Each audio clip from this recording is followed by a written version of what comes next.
इंदौर की बड़ी खबर के साथ, जहां एबीवीपी ने किया है जोरदार प्रदर्शन।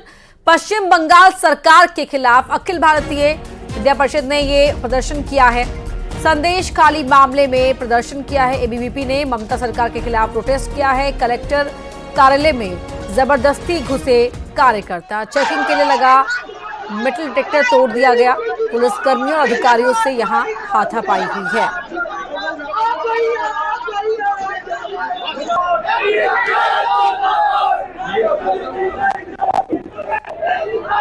मिथिलेश गुप्ता हमारे सहयोगी फोन लाइन पर जुड़ रहे हैं। मिथिलेश, तस्वीरें बता रही हैं जोरदार तरीके से यहां पर प्रदर्शन किया गया है एबीवीपी की ओर से। अखिल भारतीय विद्यार्थी परिषद का ये उग्र प्रदर्शन है। ममता सरकार के खिलाफ प्रदर्शन था। राष्ट्रपति के नाम ज्ञापन देने के लिए अखिल भारतीय विद्यार्थी परिषद के बड़ी संख्या में, सैकड़ों की संख्या में जो कार्यकर्ता हैं कलेक्ट्रेट पहुंचे। कलेक्टर उस वक्त वहां पे मौजूद नहीं थे। कलेक्टर से मुलाकात करके वो ज्ञापन देना चाह रहे थे। इसी बात को लेकर प्रशासनिक अधिकारियों से उनकी तीखी बहस भी हुई। उसके बाद ये जो मेन गेट का जो दरवाजा बंद था उससे बाद में खुलवाकर ये अंदर पहुंचे और लगातार ये प्रदर्शन चल रहा, उग्र प्रदर्शन है। और अखिल भारतीय विद्यार्थी परिषद का कहना है कि राष्ट्रपति के नाम हमें एक ज्ञापन जो है वो कलेक्टर को देना। ममता सरकार के खिलाफ जमकर नारेबाजी की जा रही है। जो कुछ मामला भी संदेश खाली में जिस तरीके से महिलाएं बच्चों पर अत्याचार का मामला है उसको लेकर कहीं ना कहीं से अखिल भारतीय विद्यार्थी परिषद का आज एक बड़ा प्रदर्शन इंदौर में जारी है। और कलेक्ट्रेट कार्यालय में बड़ी संख्या में इस वक्त कार्यकर्ता मौजूद है। जी, बहुत शुक्रिया मिथिलेश आपका इस पूरी जानकारी के लिए। बात करते हैं कांग्रेस की लिस्ट की। तो कांग्रेस की लिस्ट को लेकर सूत्र बता रहे हैं कि 8 या 9 मार्च तक कांग्रेस अपनी पहली लिस्ट जारी कर सकती है। पहली लिस्ट में मध्य प्रदेश की 29 सीटों में से 10 या 15 सीटों पर नाम का ऐलान संभव है। पहली लिस्ट में बैतूल और छिंदवाड़ा के उम्मीदवारों का ऐलान किया जा सकता है। गुना, धार, देवास, सीधी के उम्मीदवारों का भी ऐलान हो सकता है। बालाघाट, झाबुआ, राजगढ़ के उम्मीदवारों का ऐलान संभव है। ये सारी जानकारी सूत्रों के हवाले से मिल रही है। दिल्ली में कांग्रेस की सीईसी की 7 मार्च को बैठक बुलाई गई है। बैठक के बाद ही कांग्रेस की पहली लिस्ट 8 या 9 तारीख को आ सकती है।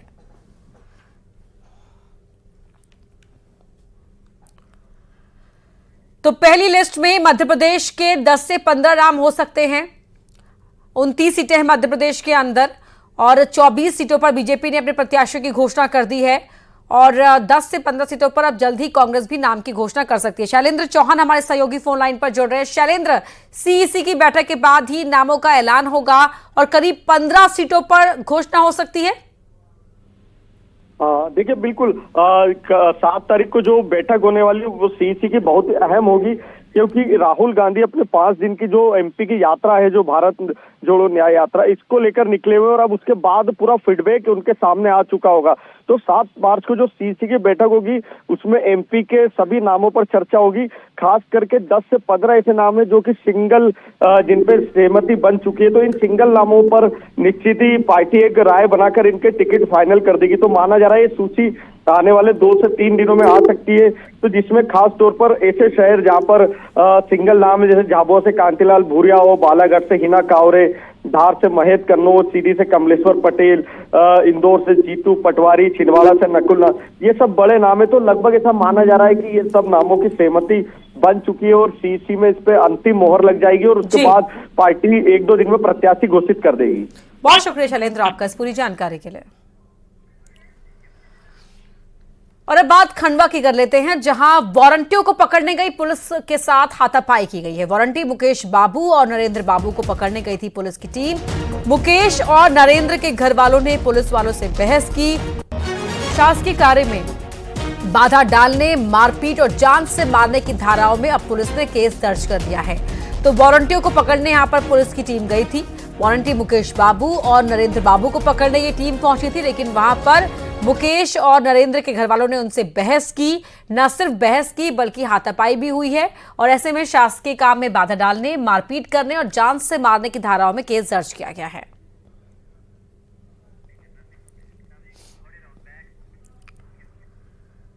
भोपाल में नर्सिंग कॉलेज फर्जीवाड़े के मामले में छात्रों ने नर्सिंग रजिस्ट्रेशन काउंसिल के खिलाफ मोर्चा खोल दिया है। जांच में अनफिट पाए गए कॉलेज के छात्रों ने धरना दिया। नर्सिंग स्टूडेंट्स का आरोप है कि 4 साल का कोर्स 6 साल में भी पूरा नहीं हुआ है। 4 सालों से नर्सिंग कॉलेज की परीक्षाएं नहीं हुई है। छात्रों ने जल्द ही परीक्षा करवाए जाने की मांग को लेकर प्रदर्शन किया। Madhya Pradesh nursing registration council के दफ्तर के सामने छात्र धरने पर बैठे।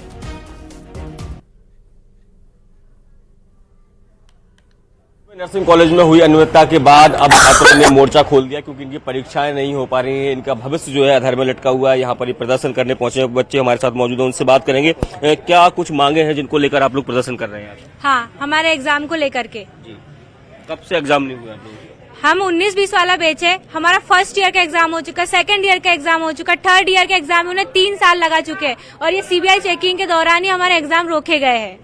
तो इससे हमारा क्या है लेन देन? कॉलेज का है, कॉलेज और सीबीआई का है, हमारा कोई भी प्रॉब्लम नहीं है। हमारा ये है कि हमारे एग्जाम कराओ।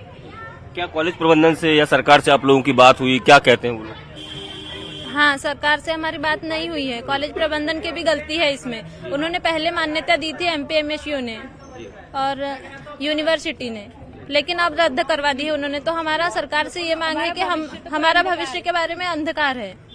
तो क्या मांग है आप लोगों की, क्या चाहते हैं आप?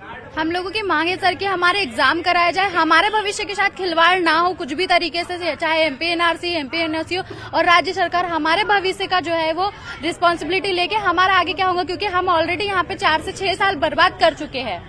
अब हम नहीं चाहते, अब हमारे पास कोई ऑप्शन भी नहीं सर। गर्ल्स लोगों का तो ये प्रॉब्लम रहता है कि वो उनके पास बहुत लिमिटेड टाइम होता है स्टडी करने के लिए। हमारे घर से इतना परमिशन भी नहीं होता। अब तो हम फिर से नर्सिंग करने के लिए वो भी नहीं है कि हम फर्स्ट ईयर से स्टार्ट कर सके। अब हमारा यहाँ पे कैंसिल होता है तो हमारे पास कोई ऑप्शन नहीं। और हम अगर आत्महत्या, इतनी जो छात्राएं बैठी है, अब हमारे पास लास्ट ऑप्शन यही होगा कि हम आत्महत्या कर लेंगे और इसका जिम्मेदार जो है वो राज्य सरकार, एमपीएनआरसी, जो भी जिसने हाईकोर्ट ने ये जो फर्जीवाड़े का निर्णय लिया है वो रहेगा। बस यही हमारा कहना। और हम चाहते हैं हमारे भविष्य के साथ खिलवाड़ ना हो। कॉलेज का जो प्रॉब्लम है वो कॉलेज देखे, यूनिवर्सिटी का जो प्रॉब्लम है वो यूनिवर्सिटी देखे। हमें हमारे भविष्य के बारे में कोई भी निर्णय अभी चाहिए जिससे कि हम वो हो जाए कि संतुष्ट हो कि हमारा आगे फ्यूचर बनेगा। तो आप देख सकते हैं तमाम जो बच्चे हैं प्रदेश भर के वो यहाँ पर पहुंचे हुए और साफ तौर पर वो कह रहे हैं कि जो भी गड़बड़ियां हुई हैं उसमें कॉलेज प्रबंधन दोषी है, लेकिन इनके ऊपर क्यों इस तरह की जो परीक्षाएं हैं वो इनकी नहीं कराई जा रही। कहीं ना इनके जो भविष्य है वो फिलहाल अधर में नजर आ रहा है। कैमरामैन संजय नामदेव के साथ Shailendra Singh, news 18 Bhopal.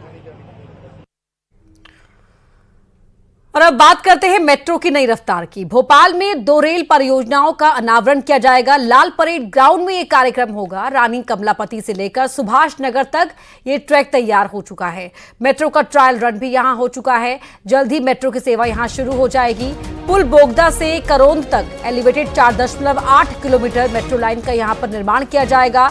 NADRA bus stand से भोपाल रेलवे स्टेशन तक अंडरग्राउंड रहेगा ट्रैक। मेट्रो लाइन का शिलान्यास किया जाएगा। तो भोपाल में जल्द ही मेट्रो की सेवा शुरू हो जाएगी। आम नागरिकों की समस्याओं के समाधान के लिए ट्रैफिक स्मूथ होगा, उनके आने जाने में उन्हें आसानी रहेगी और ऐसे में ये नई मेट्रो की वजह से काफी बड़ी राहत मिलेगी आम लोगों को।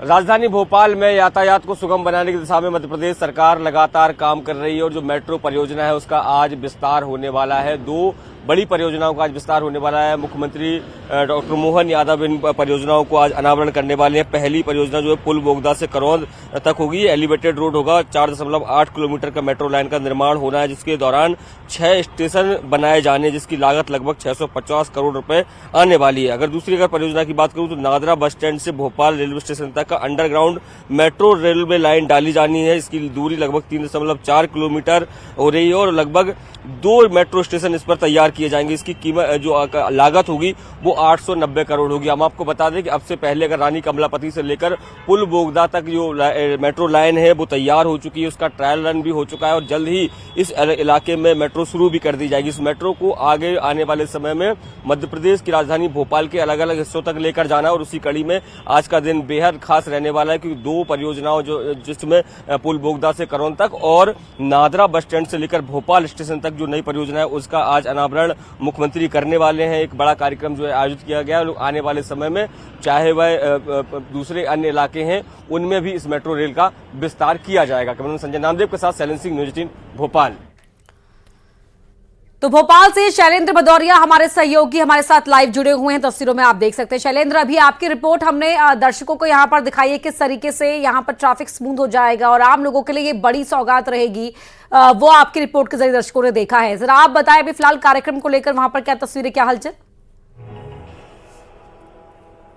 देखिए, बिल्कुल मैं बता दूं कि मध्य प्रदेश के मुख्यमंत्री डॉक्टर मोहन यादव आज मध्य प्रदेश वासियों को बड़ी सौगातें देने वाले। खासकर राजधानी की अगर मैं बात करूं तो राजधानी भोपाल में 1540 करोड़ की लागत से नई 2 मेट्रो परियोजना है, उनका आज अनावरण किया जाना है। देखिए, तस्वीरें मैं सीधे आपको दिखाऊंगा कि अब से कुछ देर बाद मुख्यमंत्री कार्यक्रम में पहुंचेंगे और ये उस कार्यक्रम का शुभारंभ करेंगे। देखिए, इसके साथ ही अगर मैं बात करूं तो मेट्रो जो रेल है वो अगर रानी कमलापति से लेकर अभी सुभाष नगर ब्रिज तक ट्रैक जो है वो पूरी तरीके से तैयार हो चुका है, उसका ट्रायल रन भी हो गया है, लेकिन अब उसको और विस्तार देते हुए पुल मोगदा से करोन तक और नादरा बस स्टैंड से लेकर भोपाल रेलवे स्टेशन तक के 2 नए जो ट्रैक है वो बिछाने का काम जो है वो किया जाना है। लगभग 540 करोड़ रुपए की लागत रहने वाली 8 स्टेशन इस दौरान बनेंगे, तो राजधानी भोपाल के जो लोग ऑफिस वगैरह जाते हैं उनके आवागमन के लिए बेहद खास सुविधाएं होने जा रही है। अगर इसके बाद अगर मैं बात करूं तो नगरीय निकायों के विकास कार्यों के लिए 1000 करोड़ रुपए की राशि आज मुख्यमंत्री इस कार्यक्रम के माध्यम से सिंगल क्लिक के माध्यम से अकाउंट में ट्रांसफर करने जा रहे हैं। इसके साथ ही लगभग 8500 युवा जो विभिन्न योजनाओं के अगर बात करें विभिन्न विभागों में उनकी नियुक्ति होनी है तो उनके आज सिंगल क्लिक से उनको नियुक्ति पत्र का वितरण भी मुख्यमंत्री इस कार्यक्रम के माध्यम से करने जा रहे हैं। और एक सबसे खास बात, प्रधानमंत्री नरेंद्र मोदी का सबसे स्वच्छ अभियान का जो ड्रीम है उसको लेकर लगातार सरकारें भी काम कर रही है। मध्य प्रदेश सरकार भी स्वच्छता की दिशा में जो बेहतर जो लोग काम करते हैं उनका उत्साहवर्धन करने के लिए स्वच्छता प्रेरणा समारोह भी इस कार्यक्रम के माध्यम से आयोजित किया जा रहा है। चाहे इंदौर हो, राजधानी भोपाल हो या छोटे जो कस्बे हैं वहां से जो स्वच्छता कर्मी यहाँ पर पहुंचे हुए और उनको आज मुख्यमंत्री खुद जो है वो आज यहाँ पर प्रशस्ति पत्र देंगे और बताएंगे किस तरीके से उनका योगदान जो है वो बेहद। ठीक है शैलेंद्र, जैसे ही कार्यक्रम औपचारिक तौर पर शुरू हो जाएगा हम आपका रुख करेंगे, आपके जरिए तस्वीरें दर्शकों को आगे भी दिखाते रहेंगे। फिलहाल शुक्रिया आपका इस पूरी जानकारी के लिए। अब बढ़ते हैं आगे, बात करें